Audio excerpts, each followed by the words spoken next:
elle essaie de dévergonder son corps. Et ce sont des esprits qui font ça, les esprits de souillure. Donc maintenant, en grandissant, l'Éternel peut la délivrer. Si toi-même tu es sincère, l'Éternel peut la... Et puis cet esprit va s'en aller, elle va se retrouver. Mais généralement maintenant, les filles ne se retrouvent pas. Hein? Tu les vois, elles sont filles, mères, les garçons aussi, etc., etc. Que le Seigneur nous pardonne. Comme il a pardonné à Ephraïm les opprobres de sa jeunesse, qu'il nous pardonne ainsi, et que ses entrailles s'ouvrent pour nous, afin qu'il trouve que nous puissions faire ses délices. Au nom de Jésus. Voilà.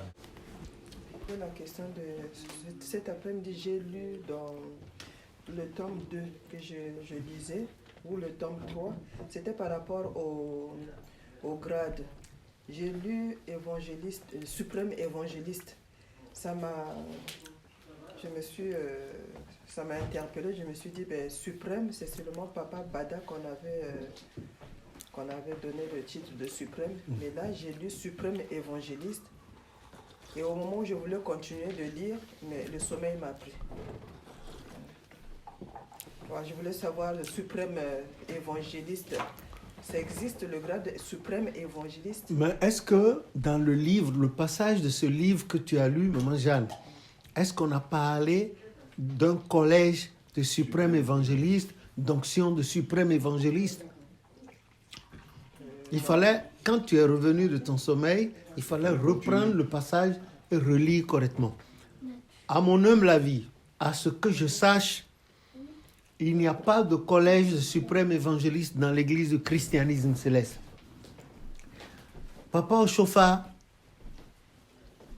a ordonné un seul suprême évangéliste, c'est Papa Bada. Et il y a un devancier, le fils d'un grand devancier qui est déjà mort maintenant. Il disait un jour à Papa Oshofa, mais si Papa Yansounou n'était pas mort, est-ce que Papa Bada serait suprême évangéliste? Le prophète a dit non, que Papa Yansounou est son premier compagnon de service, mais que la mort l'a fauché en chemin. Voilà pourquoi, en évoluant, Papa Bada est arrivé là.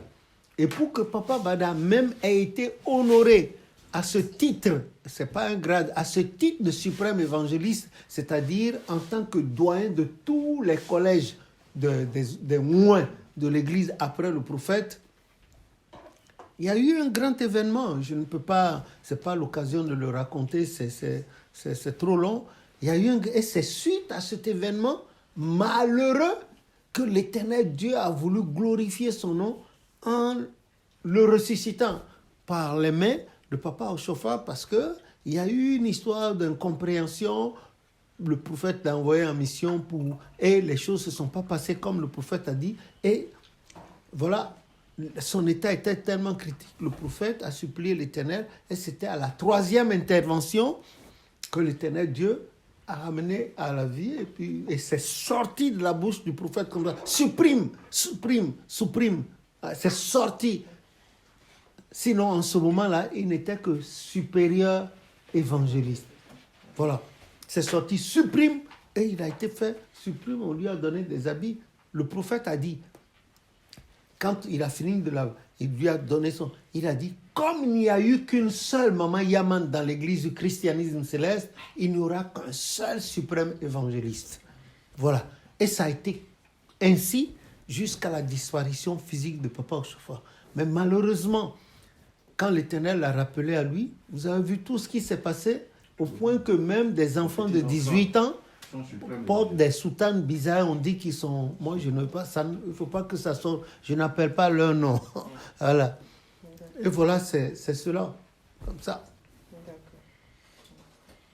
Que le nom de l'Éternel soit béni. Amen. Voilà. Alléluia, papa. Alléluia. Dans le psaume 24, la parole de Dieu dit, porte, élevez-vous linteaux, élevez-vous portes éternelles. Je voudrais savoir de quelle porte on parle, puisque plus haut dans ce même psaume, on dit à l'Éternel la terre, ce qu'elle renferme, le monde de ceux qui l'habitent. Du coup, je voulais savoir de quelle porte il s'agit. Le nom de l'Éternel soit béni.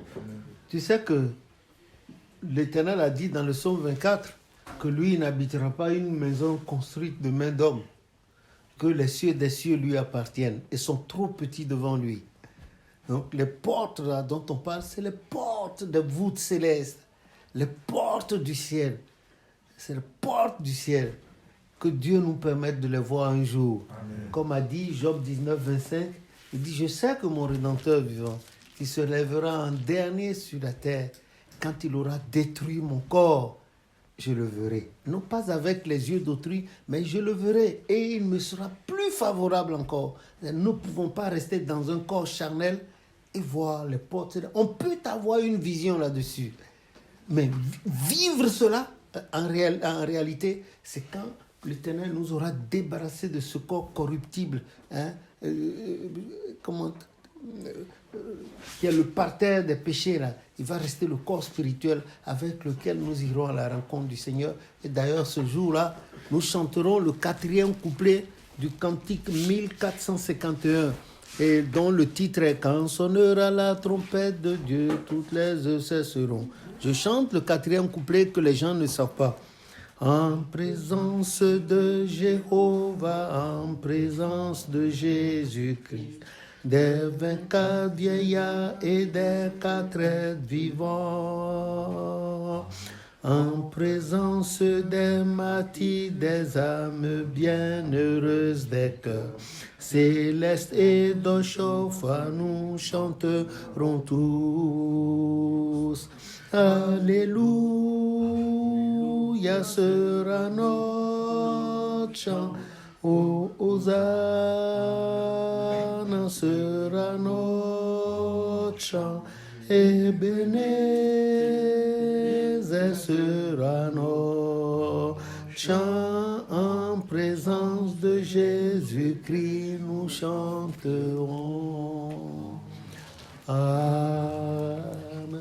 En effet, ce n'est pas les portes célestes que nous allons accéder à la demeure sainte de Dieu quand il nous aura rachetés par le sang de son Fils Jésus.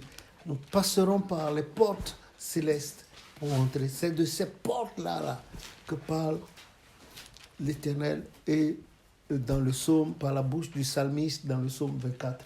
Que son nom soit béni. Alléluia, papa. Alléluia, devancier. C'est le devancier Richard, paroisse chérienne. Donc, il est riche. Oui, mon papa est riche. Me donner la possibilité d'acheter mon train à moi-même. Que le nom de l'Éternel soit béni. Amen. Oui, papa, ma question, c'est celle de savoir, nous sommes dans une période où nous allons commémorer la nativité, la naissance de notre Seigneur Sauveur Jésus-Christ. En tant que chrétien céleste, et comme toute personne qui aime Dieu, quelle compréhension devons-nous avoir dans la naissance de Christ?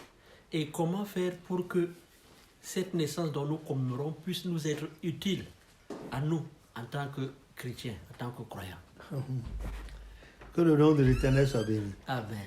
Si vous prenez 1 Corinthiens, chapitre 15, verset 58, si quelqu'un trouve qu'il aime le lire, 1 Corinthiens, chapitre 15, verset 58 ou bien 68. 58 d'abord, lis ça. Ainsi, mes frères, bien-aimés, soyez fermes, inébranlables, travaillant de mieux en mieux à l'œuvre du Seigneur, sachant que votre travail ne sera pas vain dans le Seigneur. Merci. Voilà. Ça, il faut garder ça pour vous. Il y a un système, j'expliquais tantôt dans une de mes des audios, j'expliquais qu'il y a un système. Ce système-là, c'est la révolte de Satan contre Dieu. Il sait que Dieu est Dieu, que Dieu est le créateur de tout, mais il n'a pas accepté l'autorité de Dieu. Quand poussé par la convoitise, il a voulu aller vers le trône de Dieu. Il a été repoussé par Saint-Michel sur ordre de Dieu. Donc il est tombé en colère. Il a dit, ah bon, si c'est comme ça, ceux que tu as créés à ta ressemblance, là-bas, qui sont en bas, là-bas, ils vont voir.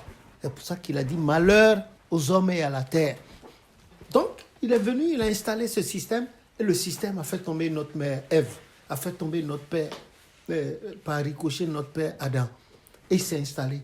Et depuis la nuit des temps, regardez l'histoire du monde. C'est rempli de cruauté, de méchanceté, de guerre, des sacrifices, des trucs impossibles.